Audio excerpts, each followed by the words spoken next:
Hello मेरे प्यारे भाइयों। आप सभी लोग बहुत ही शानदार जबरदस्त होंगे। स्कूल बोर्ड एग्जाम आप लोगों के चल रहे हैं और कुछ लोगों के कंप्लीट भी हो गए हैं, कुछ कुछ एग्जाम। अगर आप लोगों का पेपर बिगड़ गया है, ठीक है ना, और आप अभी बहुत डिप्रेस्ड हो, या आप लोगों को लोग ताने मार रहे हैं कि यार तू तो पूरा निकम्मा है, तेरे से कुछ हो नहीं पा रहा है, तेरा एग्जाम फेल हो गया, तू नहीं हो सकता पास, तेरा नकल हो गया, ये हो गया, दुनिया भर की अगर चीजें हो रही हैं, तो भाई आप बहुत ज्यादा क्या स्ट्रेस में आ गए हो अभी, ठीक है ना। कोई बात नहीं, कोई बात नहीं। मैं आपको बताने वाला हूँ, इस वीडियो के एंड तक बने रहना। अगर मैंने आपके दिमाग से ये स्ट्रेस का डर नहीं निकाल दिया ना, तो बोल देना, ठीक है। कंफर्म गारंटी के साथ बोल रहा हूँ, ये स्ट्रेस ना आज ही खत्म होगा यहाँ से, ठीक है। तो स्कूल का बोर्ड एग्जाम का अगर पेपर बिगड़ गया, डिप्रेस्ड हो, क्या करें, इस वीडियो में सही आए हो, सही जगह पे बैठे हो आप, ठीक है ना, सही वीडियो देख रहे हो। मैं आपको बताता हूँ करना क्या है एक्चुअल, ठीक है। सुनो अभी, देखो, कम अंक हमेशा हताश के लिए नहीं बल्कि भविष्य के बेहतर करने के लिए प्रोत्साहित करते हैं। अब मेरे को एक बात ये बताओ, चलो मैं आपको मेरी स्टोरी बताता हूँ पहले, फिर आगे की बातें करता हूँ, ठीक है। मेरा पहले एक डायलॉग है भाई, मैं आपको डायलॉग बताना चाहता हूँ, ठीक है ना। सुनो अभी, सारे लोगों की मैं अगर बात करूंगा तो सभी में यही देखने मिलेगा। तो पहले एक बात सुन लो मेरी, आप बहुत अच्छे से, मेरी खुद की स्टोरी बता रहा हूँ क्या हुआ। सुनो, मैं जब कॉलेज में आया ना, मैं टॉपर था, आपको टू बी ऑनेस्ट बता रहा हूँ, पता कर लेना, ठीक है। मैं जब कॉलेज में आया टॉपर था, मैं फर्स्ट ईयर सेकंड ईयर दोनों में टॉपर था, ठीक है। लेकिन थर्ड ईयर में मैंने टॉप नहीं किया, मेरा स्कोर बहुत घट गया। पता है ऐसा क्यों हुआ? मुझे पता चल रहा था कि भाई मैंने टॉप कर रहा था स्टार्टिंग में फर्स्ट ईयर में, लेकिन आपको पता है मैं हिंदी मीडियम स्टूडेंट था, मुझे कुछ बनता नहीं था। मैंने टॉप तो कर लिया था, लेकिन पता है सिर्फ मैथ फिजिक्स केमिस्ट्री वाले सब्जेक्ट में। लेकिन जैसे ही मैं सेकंड ईयर के एंडिंग में गया, फोर्थ सेमेस्टर में, पता है क्या हुआ, मेरे को इंग्लिश का कुछ भी नहीं आता था, जीरो था मैं इंग्लिश में। मुझे ऐसा जीरो मिलता था इंग्लिश में, मुझे समझ नहीं आ रहा था क्या करूं। पता है मुझे बहुत ज्यादा डांटा मैडम ने एक बार में, और सीबीएसई के स्टूडेंट थे, उन्होंने बोला भाई कि यार तुझे इंग्लिश नहीं आ रहा है, काहे का टॉपर है। दिमाग खराब हो गया, होता है यार, दिमाग खराब होता है, ठीक है ना।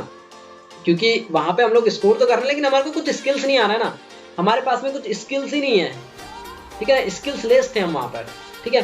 तो मुझे समझ में आया भाई टॉप की वैल्यू नहीं है, स्किल्स नॉलेज की वैल्यू है, ठीक है। तो वहां से फिर मैंने इंग्लिश सीखना स्टार्ट किया था। आपको टू बी ऑनेस्ट जर्नी बता रहा हूँ मेरी। तो ऐसा नहीं है कि मैं टॉप नहीं कर सकता था या मैंने पढ़ा नहीं होगा, मैं ना दो पाथ में आ गया। एक अपने कॉलेज का पढ़ता था, दूसरी चीज मैं पढ़ रहा था अपने स्किल्स के ऊपर काम कर रहा था, पर्सनालिटी डेवलपमेंट के ऊपर काम कर रहा था, अपने खुद के ऊपर वर्क कर रहा था। मुझे कंप्यूटर चलाना नहीं आता था, कंप्यूटर चलाना भी मैं उसी टाइम में सीखना स्टार्ट कर दिया ना, वहीं पर मैंने बहुत सारी चीजें अपने आप में इंक्लूड कर दिया। तो मैं कहीं ना कहीं बिजी हो गया, मेरा स्कोर कार्ड तो कम हो गया उधर से ना, लेकिन मैं अपनी लाइफ में तो आई मीन की कुछ कुछ चीजें नई सीख गया ना, एड ऑन कर लिया ना, जो उन लोगों को नहीं आती थी। तो ये होता है। तो समझ में आया कि ऐसा जरूरी नहीं है कि टॉप मार रहे हो, हर चीजों में अच्छा रैंक लेके आ रहे हो वही इंसान अच्छा है, नहीं, that's not correct, okay. If I am here so just I am only basic of the my skills. मैं यहाँ बोल पा रहा हूँ क्योंकि मेरे पास स्किल्स है, ठीक है। ऐसा नहीं बोलोगे आप लोग नहीं बोल सकते, आप भी बोल सकते हो। मेरा कहने का मतलब ये है कि ऐसा जरूरी नहीं है कि जो टॉपर है वो अच्छा बोल सकता है, वो अच्छा डांस कर सकता है। एक ही इंसान के पास में सब चीजों की क्वालिटी नहीं हो सकती है, कुछ चीजें चेंज भी करना होता है। अगर हर ही इंसान पढ़ लिख के अगर आईएएस ऑफिसर बन जाता तो बाकी लोग बिजनेस नहीं करते। समझ में आ रहा ना। चलो अब टॉपिक पे आते हैं। तो कम अंक लाने से ना हम लोगों को ये नहीं होता है कि भाई हमने कम अंक ला लिया तो हम लोग कुछ नहीं उखाड़ सकते लाइफ में। अरे बहुत कुछ कर सकते हो भाई लाइफ में, मैं आपको बताता हूँ आगे की बातें, ठीक है ना। सुनो अभी, आपको पता है इनको तो जानते होंगे बहुत अच्छे से, अलक पांडे सर, बहुत बड़े फिजिक्स के टीचर, ठीक है ना। ये क्या बोल रहे हैं सुनो, a single sheet of paper can't decide your future, okay, a single sheet of paper can't decide your future. बात तो सही है, बात 100% ट्रू है कि एक सिंगल जो पेपर होता है ना, पेपर सीट होता है, वो आपका फ्यूचर डिसाइड नहीं कर सकता। अभी आगे बताऊंगा एग्जांपल में आपको, ठीक है। ये अलग सर भी कहते हैं, ठीक है ना, कि भाई अगर आप आईआईटी की प्रिपरेशन कर रहे हो, आईआईटी की प्रिपरेशन कराते हैं, अगर आप आईआईटी की प्रिपरेशन करा रहे हो, ठीक है, आप प्रिपरेशन भी कर रहे हो, ठीक है, आपने बहुत डेडिकेशन के साथ में मेहनत किया, लेकिन आपका सिलेक्शन नहीं हुआ अनफॉर्चुनेटली, तो क्या लाइफ खत्म हो गई? नहीं, आपने वहां पे बहुत कुछ अचीव किया है, ठीक है। अब देखो, पहले आप लोगों ने अगर एग्जाम में फेल हो जाऊंगा तो मैं नेक्स्ट एग्जाम में फाड़ के रख दूंगा, ये मोटिवेशन आता है ना बहुत बार, इसका मतलब कुछ भी नहीं है भाई, कुछ नहीं कर सकते आप। ऐसा मोटिवेशन रात दिन आ जाएगा कि बस ये वाला एग्जाम मेरा अच्छा हो जाए उसके बाद में देख लूंगा, कुछ नहीं देख सकते। मैं बताता हूँ क्या होता है। मैं आपको बता दूं कि आपका अगर एग्जाम बिगड़ गया ना, एग्जाम में आप लोगों ने अगर फेलियर देख लिया, एग्जाम में फेलियर देख लिया, और आप लोगों ने अगर उस फेलियर को झेल लिया, ठीक है ना, अगर उस आपने एग्जाम फेल को झेल लिया, समझ लो ना आप दुनिया के सबसे लकी पर्सन हो। आपको एक स्ट्रेस झेलना आ गया, आपको क्या आ रहा है पता है, एक स्ट्रेस झेलना आ रहा है। स्ट्रेस आप सह सकते हो, आपको चीजों की प्रॉब्लम जो आगे लाइफ में आएगी वो झेल सकते हो। अरे भाई 9th से लेकर के ना 12th तक का जो एग्जाम होता है ना, इसके बाद की प्रोसेस में बताओ, इसके बाद आपको जॉब मिलती है, यहाँ कोई जॉब अब नहीं मिल रही है। इसके बाद के लिए फिर आपको जॉब के लिए प्रिपरेशन करना पड़ेगा, जॉब के लिए फिर आपको स्टडी करना पड़ेगा, ठीक है ना। हाँ, बस इतना ही कि इधर जो पढ़ता है उसको थोड़ी हेल्प मिल जाती है, लेकिन आगे भी ऐसे ऐसे लोग हैं जिन्होंने फेलियर के बाद भी अच्छा रैंक किया है। तो ऐसा नहीं है कि हर टाइम सेम माइंड काम करता हो, ठीक है ना। रिजल्ट के बाद एक बात सुनो भाई, रिजल्ट के बाद ना तलवार की धार से ना गोलियों के बौछार से, ना तलवार की धार से ना गोलियों की बौछार से बंदा डरता है ना तो सिर्फ अपने बाप की मार से, ठीक है। बात तो सही है, क्योंकि अगर उसको ना पता है रिजल्ट के जब बात की बात होती ना तो उसको कुछ चीजों से डर नहीं है कि मैं फेल हो गया, उसको उस चीज की टेंशन नहीं है यार मोहल्ले वाले क्या बोलेंगे, रिश्तेदार क्या बोलेंगे यार, वो पड़ोस वाली की मम्मी बोलेगी देख हाँ बड़ा बताता था हमारा लड़का पास हो गया, हमारे लड़के ने 80% बनाया है, और ये गधा ये 33 फेल हो गया भाई ये, हाँ। और इसका देखो 40% बना है ऐसे। तो बंदा ना उस चीज से ही डरता है, उसको उस चीज का स्ट्रेस नहीं है कि उन्हें कम नंबर लेके आए या उसके मार्क्स अच्छे नहीं आए या एग्जाम में फेल हो गया, उसको उस बात की टेंशन पता है कि लोग ताने मारेंगे। तो ये जो ताने है ना, टॉन्ट है ना, ये टॉन्ट बड़ा खतरनाक होता है, और ये सबसे ज्यादा फीमेल्स करती है भाई, ठीक है। फिर दोस्तों में भी बेइज्जती हो जाएगी, जिस बंदी से आप बात कर रहे हो वो भी नाराज हो जाएगी यार तो फेल हो गया, ठीक है ना। तो ये चीजें होती है, बस इस चीज का डर होता है बच्चों को सबसे ज्यादा, इसके अलावा किसी चीज का नहीं होता है, ठीक है ना। तो इस चीज से डरना नहीं है। अब सुनो, मैं आपको एक बहुत अच्छी बात बताता हूँ। When children learn to walk and fall down 50 times, they never think to themselves, maybe this isn't for me. अब सुनो क्या है कि भाई जब बच्चा चलना शुरू करता है ना, आपने देखा होगा 1000 बार गिरता है, कई बार गिरता है, 50 बार गिरता है, लेकिन वो चलना रुकता है क्या? नहीं रुकता ना।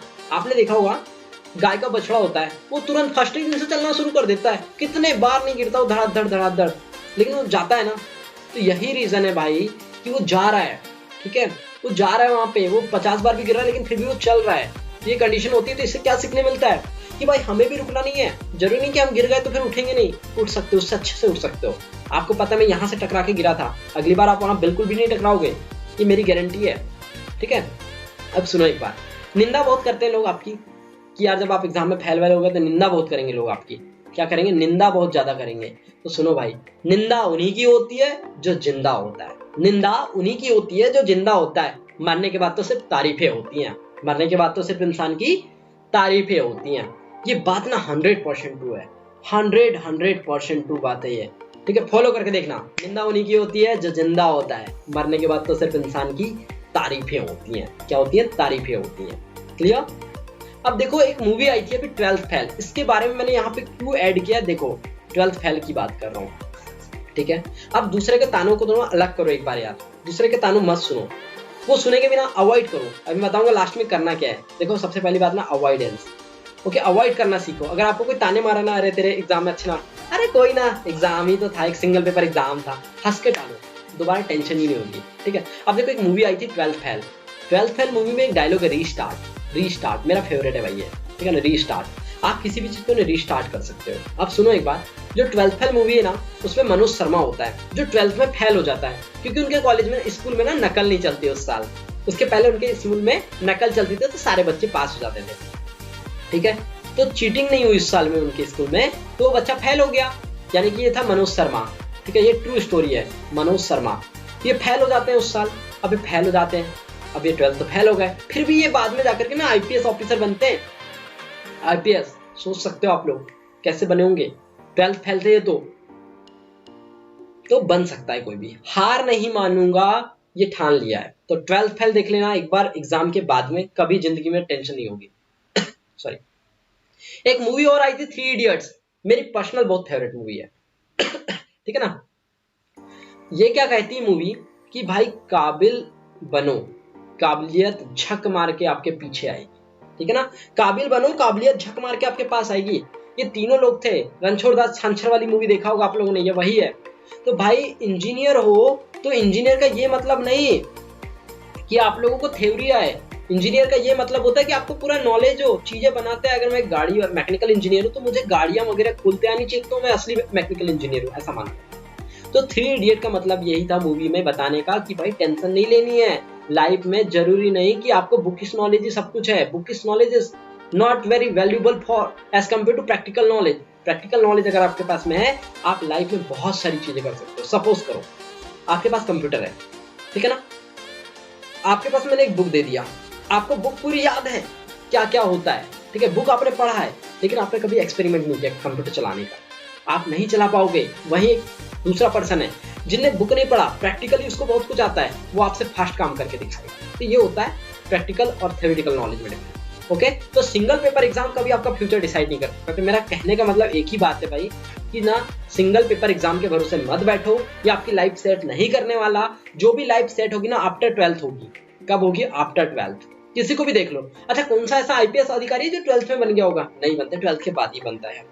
कोई भी जॉब करता है 12th के बाद ही करता है, 12th के बाद ही उसकी शादी होती है। अब जिनके ऊपर ज्यादा ही भूत सवार है वही करेगा 12th में शादी, ठीक है ना।